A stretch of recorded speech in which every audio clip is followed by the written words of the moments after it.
Masih bersama saya Adini dan kembali kami sampaikan berita Padang hari ini.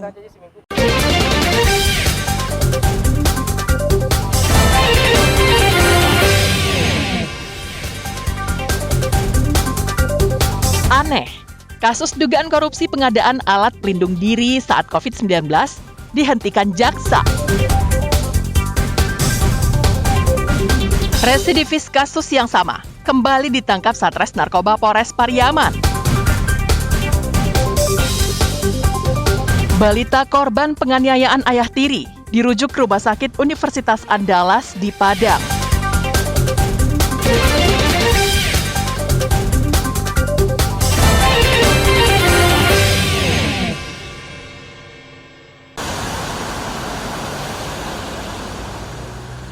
Kejaksaan Tinggi Sumatera Barat menghentikan proses penyidikan dugaan korupsi pengadaan alat pelindung diri di BPBD Sumbar saat terjadinya pandemi COVID-19 beberapa waktu yang lalu.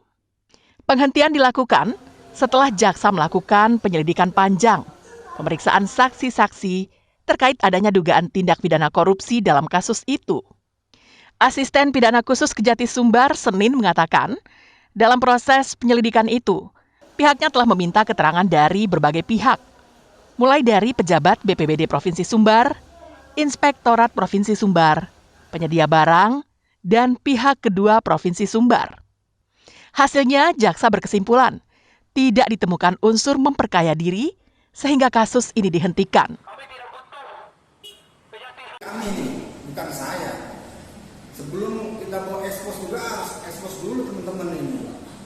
Teman-teman tim penyidik jaksa ekspos dulu, Pak.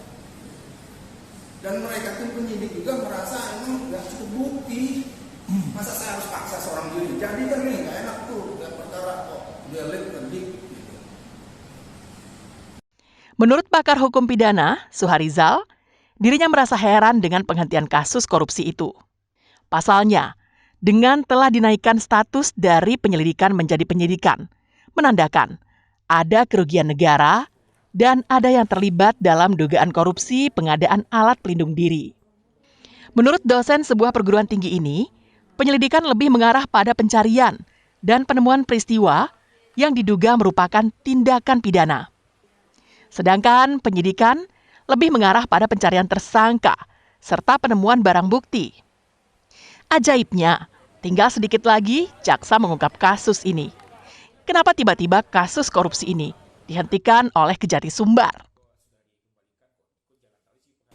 Nah, ini kalau perkara-perkara korupsi termasuk kategori yang agak langka, perkara itu naik ke level penyidikan, lalu kemudian dihentikan di level penyidikan. Ini kurang apa lagi? Mengapa kemudian ketika mau mencari siapa tersangkanya, perkara ini dihentikan?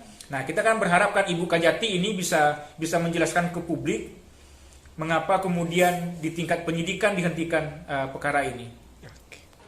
Kasus ini bermula dari laporan dugaan korupsi pengadaan pelindung wajah pada tahun 2020 dengan nilai proyek lebih dari 3 miliar rupiah. Laporan masuk pada tahun 2023 setelah dilakukan penyelidikan ditemukan indikasi kuat penyimpangan sehingga kasus ini naik menjadi penyidikan. Jaksa tinggal mencari tersangkanya saja.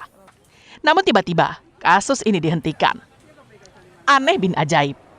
Robiham melaporkan dari Padang. Kami dari Polres Pariaman, dari Sat Narkoba Polres Pariaman. Berbagai cara dilakukan pengedar sabu-sabu untuk mengelabui petugas. Seperti yang dilakukan seorang residivis ini, Ade Mario.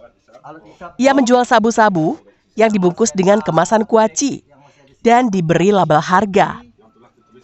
Namun modus Mario tetap diketahui polisi. Saat ditangkap, polisi tak menemukan sabu-sabu di tubuhnya. Petugas hanya menemukan sampah kuaci yang berserakan. Namun di antara sampah itu, ada hal yang mencurigakan polisi, yakni di salah satu bungkusnya ada label harga. Polisi curiga karena kuaci yang dijual di warung di Pariaman tak ada yang ditempel label harga. Saat kemasan itu dirobek petugas, isinya ternyata bukan kuaci, tapi sabu-sabu. Ade Mario pun tak bisa berkutik. Penangkapan itu dilanjutkan dengan penggeledahan di rumahnya di daerah Limau Purui, Kecamatan Lima Koto Timur, Padang Pariaman. Di rumah ini polisi menemukan 7 paket sabu-sabu ukuran sedang dan kecil, sebuah timbangan digital, sejumlah uang tunai, dan 4 buah telepon genggam. Penemuan timbangan digital ini menjadi pertanda kuat jika Ade Mario masih berperan sebagai pengedar sabu-sabu. Padahal Ade Mario baru bebas beberapa bulan yang lalu karena kasus sabu-sabu. Terkesan adalah dia mengelabui dengan cara membungkus dengan kuaci. Jadi barang ini sistem transaksinya dengan meletakkan barang di suatu tempat dengan bungkusan kuaci yang telah diberi label harga. Berbeda dengan tangkapan-tangkapan kita sebelumnya, ada bungkus yang berupa pipet dan ada berupa plastik bening. Tertangkapnya residivis dalam kasus yang sama menjadi pertanda jika pembinaan yang dilakukan lembaga pemasyarakatan tak berjalan optimal. Eki Rafki melaporkan dari Pariaman.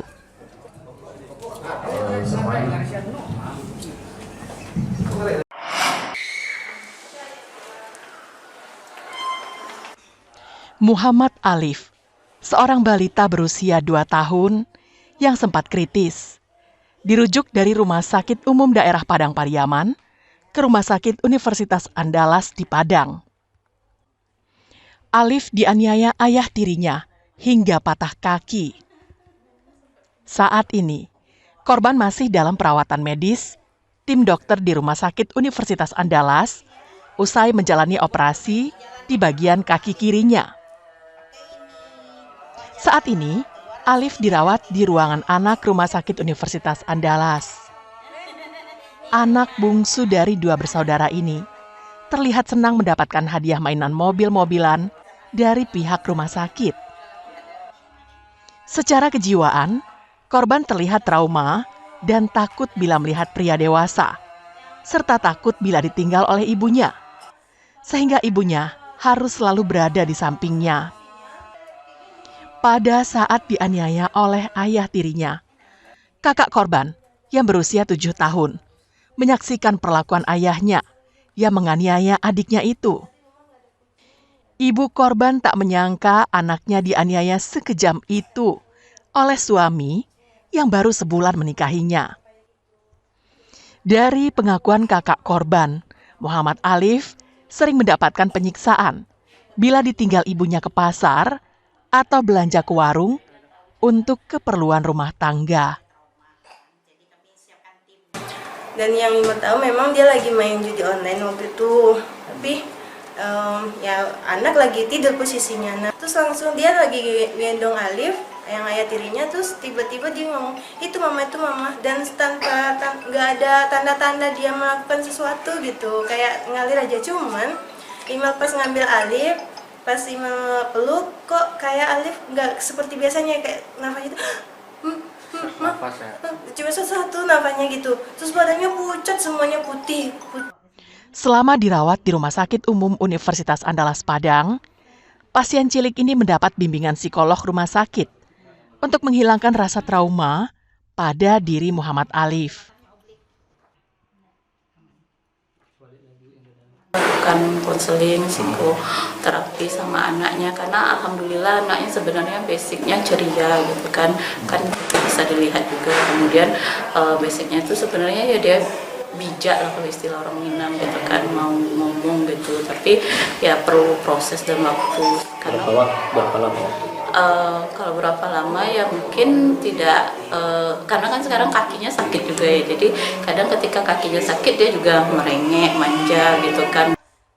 Seluruh biaya pengobatan Muhammad Alif gratis dan ditanggung oleh rumah sakit.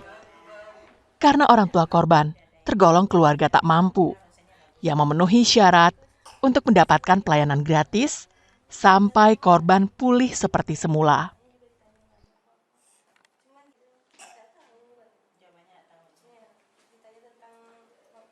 Kita pun juga tidak menarik biaya pada pasien. Alhamdulillah Rumah Sakit UNAD punya dana charity istilahnya ya. Jadi untuk orang-orang tertentu yang memang tidak punya BPJS dan tidak mampu, kami biasanya tidak tidak menarik biaya. Sudah disampaikan oleh Pak Direktur Utama kemarin ke pasiennya, ke ibunya, bahwa dia tidak perlu memikirkan biaya, silakan anaknya dirawat di sini sampai kondisinya stabil untuk dipulangkan.